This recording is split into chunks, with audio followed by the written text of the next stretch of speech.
நாளின் செய்யும் வினிதானின் செய்யும் என நாடி வந்த கோழியின் செய்யும் கொடுங்கூற்றியன் செய்யும் குமரேசர் இரு தாளும் சிலம்பும் சதங்கையும் தண்டையும் சண்முகம் தோளும் கடம்பும் எனக்கு முன்னே வந்து தோன்றினே. உலகமெங்கும் வாழ்ந்து கொண்டிருக்கும் ஸ்ரீ குபேரன் டிவி நேயர்களுக்கு சைதை ராஜாவின் அன்பான வணக்கங்கள். நாம் இப்பொழுது இந்த எபிசோடில் செப்டம்பர் மாத ராசி பலன்களை பார்க்க போகிறோம். கிரகங்கள் ஒவ்வொரு ராசிக்கும் எப்பேற்பட்ட பலன்களை வழங்கப் போகிறது என்பதை பார்க்கலாம் வாங்க. 2/9/2024 அமாவாசை திதி வருகிறது. 17/9/2024 பௌர்ணமி திதி வருகிறது.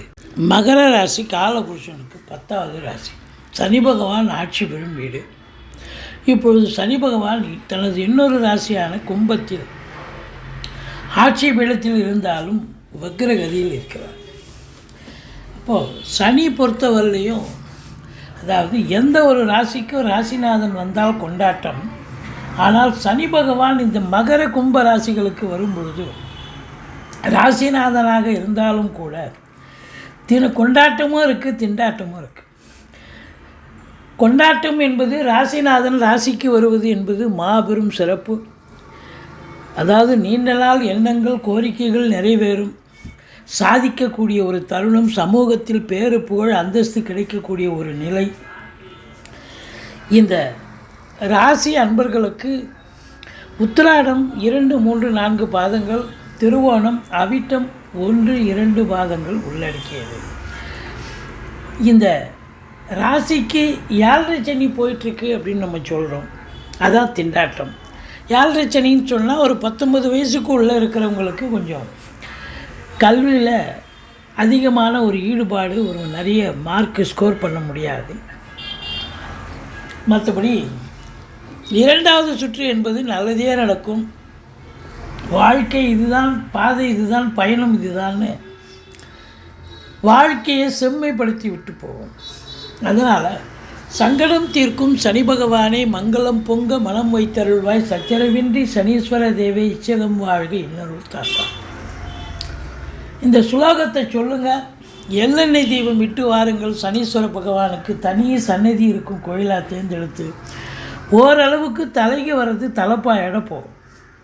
மற்றபடி மற்ற ராசிகளுக்கு 7.5 சனி வந்தால் பிரச்சனையை உண்டு பண்ணும். ஆனால் மகர கும்ப ராசி அன்பர்களுக்கு அந்தளவுக்கு பிரச்சனை தராது. ஏன் என்று சொன்னால், உண்மையாக உழைக்கக்கூடியவர்கள் இந்த மகர கும்பராசி அன்பர்கள், உழைப்பை நம்பக்கூடியவர்கள், அதிகமாக உழைக்கிறவங்கள சனி பகவானுக்கு ரொம்ப பிடிக்கும்.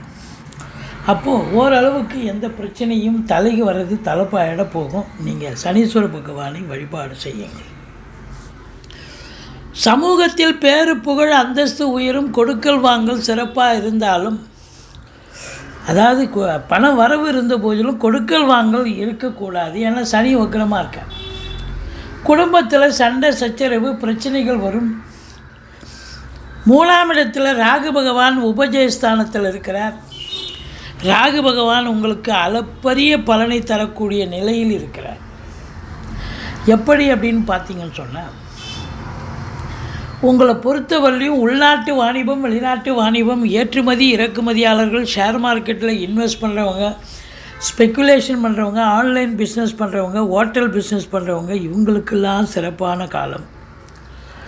இம்போர்ட்டிங் எக்ஸ்போர்ட் பண்ணக்கூடியவர்களுக்கு அற்புதமான காலம். வெளிநாடு போய் படிக்கணும், உயர்கல்வி படிக்கணும், இல்லை வெளிநாட்டுக்கு உத்தியோகத்துக்கு போகணும், இல்லை வெளிநாட்டு சொந்த தொழில் பண்ணணும், எதற்காக நீங்கள் சென்றாலும் கூட அதை சாதிக்கக்கூடிய தருணம் வந்தாச்சு. இந்த ராகு பகவான் உங்களை ஒரு லிஃப்ட்மெண்ட் கொடுப்பார், வாழ்க்கையில் ஒரு முன்னேற்றத்தை தருவார். 3ஆம் இடத்து ராகு உங்களை உயர்த்தி வைக்கும், உங்களுடைய ஸ்டேட்டஸை உயர்த்தும், உங்களுடைய வசதி வாய்ப்பை உயர்த்தும், வாழ்க்கை தரத்தை உயர்த்தும் என்று சொன்னால் மிகையாகாது.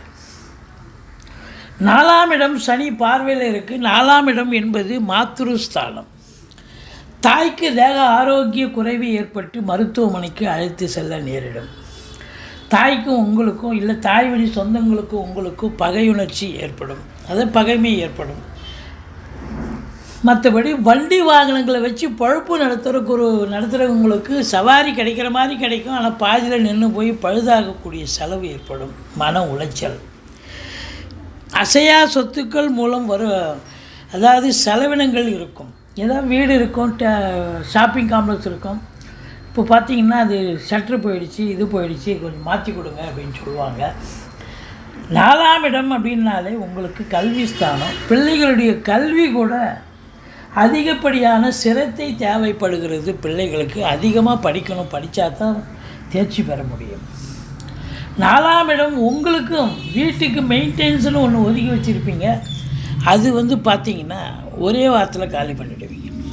எது ரொம்ப எசென்ஷியலோ அதை மட்டும் எடுத்து செய்யுங்க.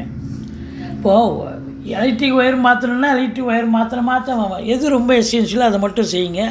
இல்லை ப்ளம்பிங் ஒர்க்கு பண்ணணும், இப்போ பைப்பு உடஞ்சி போச்சு, இல்லை தாழ்பால் போயிடுச்சு, கதவு போயிடுச்சு, ஃப்ளோர் போயிடுச்சு, எது ரொம்ப எசென்ஷியலோ அதை மட்டும் எடுத்து செய்யுங்க. நிறைய கம்ப்ளைண்ட் இருக்கும், இதை பண்ணணும் அதை பண்ணணும்னு. எல்லாத்தையும் எடுத்து போட்டு செஞ்சிங்கன்னா உங்களுக்கு பிபி சுகர் எகிற ஆரம்பிக்கும், நீங்கள் மருத்துவமனைக்கு செல்ல நேரிடும் அப்படின்ற ஒரு நிலை. 5ஆம் இடத்துல குரு இருக்கார். 5ல் குரு கெஞ்சினாலும் கிடைக்காது. குலதெய்வத்துடைய அனுகிரகத்தாலும் இஷ்ட தெய்வத்தின் ஆசீர்வாதத்தாலும் உங்களுடைய பூர்வீகத்திலிருந்து நல்ல தகவல் வரும். பூர்வீக சொத்து பிரிச்சுக்கணும்னு நினைக்கிறவங்க இந்த காலகட்டத்தை பயன்படுத்தி கொள்ளுங்கள். அதே நேரத்தில் பார்த்தீங்கன்னு சொன்னால் குழந்தை பாக்கியம் இல்லாதவர்களுக்கு குழந்தை பேறு கிடைக்கும். சீட்டாட்டோ, race, lottery, speculation, online business, hotel business இவங்களுக்கெல்லாம் ஒரு சிறப்பான காலம். சந்தோஷமாக இருப்பீங்க. 5ஆம் இடத்துல குரு இருந்தாலே சந்தோஷமாக இருப்பாங்க. எந்த பிரச்சனை எப்படி இருந்தாலும் தலை மேலே போட்டுக்க மாட்டாங்க, அவங்க மாட்டு ஜாலியாக இருப்பாங்க. அப்படி ஒரு நிலை. 4க்குடையவன் 6க்கு போயிட்டார். அப்போ 4ஆம் இடத்து அதிபதி 6ல் இருக்காருன்னு சொன்னால் தாய் வழி சொந்தங்களால் செலவினங்கள், அசையா சொத்துக்கள் மூலம் செலவினங்கள். ஏதாவது இடம் வாங்கி வச்சுருப்பீங்க, வேலி போடணும், கம்பி கட்டி வேலி போடணும், அப்படி ஏதாவது ஒரு செலவு. அசையா சொத்துக்கள் மூலம் செலவினங்கள் ஏற்படும். மற்றபடி உங்களுக்கு பார்த்தீங்கன்னு சொன்னால் 8ஆம் இடத்தில் சூரியன் புதன் இருந்து சனி பார்வையில் இருக்கிறதால எந்த ஒரு பிரச்சனையிலையும் ஒரு அசிங்கம் அவமானங்கள் ஏற்படுத்தி தரும். எச்சரிக்கையாக இருங்க. அறிமுகம் இல்லாத நபர், அறிமுகம் இல்லாத இடங்களில் விழிப்புணர்ச்சியோடு இருங்க. மற்றபடி கல்வி நிறுவனங்கள், கல்விக்கூடங்கள், கல்வியாளர்கள், கல்வி பயிலும் மாணவ செல்வங்கள் இவங்களுக்கெல்லாம் ஒரு சிறப்பான காலம், ஒரு அற்புதமான காலம், சாதிக்கக்கூடிய ஒரு தருணம்.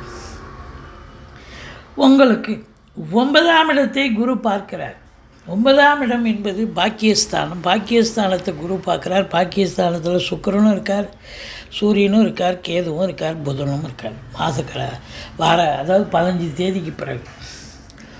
இப்போது பார்த்தீங்கன்னு சொன்னால் உங்களுக்கு சுக்கிரன் யார் அப்படின்னா 5க்கும் 10க்கும் உடையவர். நல்ல நிலையில் குரு பார்வையில் இருப்பது தொழில் ரீதியாக, உத்தியோக ரீதியாக நீங்கள் நினைக்கிறது சாதிக்க முடியும். இப்போ வேலைக்காக காத்திருக்கிறீங்கன்னு சொன்னால் வேலை வாய்ப்புக்கு முயற்சி பண்ணுங்கள், கண்டிப்பாக கிடைக்கும். இல்லை தொழில் பண்ண போகிறீங்களா, கடனை உடனே வாங்கி தொழில் பண்ணுங்கள், தொழில் நல்லா அபிவிருத்தி ஆகும். சினிமா மற்றும் தொலைக்காட்சி பிரிவில் வேலை பார்க்கக்கூடிய அன்பர்களுக்கு நல்ல ஒரு சம்பாத்தியம் கிடைக்கும், வேலைவாய்ப்பு கிடைக்கும். கலைத்துறை, சினிமாவில் இருக்கக்கூடிய பத்திரிகை துறை, மீடியா துறையில் இருப்பவர்களுக்கும் ஒரு அற்புதமான காலகட்டம். ஸ்பிரிச்சுவல், ஆன்மீக துறையில் பணியாற்றும் அன்பர்களுக்கு கூட ஒரு அற்புதமான ஒரு காலகட்டம். மொத்தத்தில் யோக பாக்கியங்கள் கிடைக்கக்கூடிய ஒரு தருணம். வெளியூர், வெளிநாட்டு பயணம் அனுகூலத்தை தரும். ஆன்மீகத்தில் அதிக ஈடுபாடு இருக்கும். மற்றபடி உங்களுக்கு 10ஆம் இடத்தில் 10க்குடைய சுக்கிரன் வார கடைசியில் 11 நாள் வந்து அமர்கிறார். அப்போ தொழிலில், உத்தியோகத்தில் ஒரு ஸ்திரத்தன்மை, டெம்பரரி போஸ்ட்டில் இருக்கிறவங்க ஒரு பர்மனெண்ட் நிலைக்கு வருவாங்க. கலைத்துறையில் ஒரு அதிகமான ஈடுபாடு உள்ளவர்களுக்கு ரொம்ப இன்வால்மெண்ட்டாக வேலை வாய்ப்பு கிடைச்சி நல்ல சம்பாத்தியத்தை பார்க்க போகிறீங்க. ரெகக்னேஷன், ரெமுனரேஷன் ரெண்டுமே கிடைக்கும்.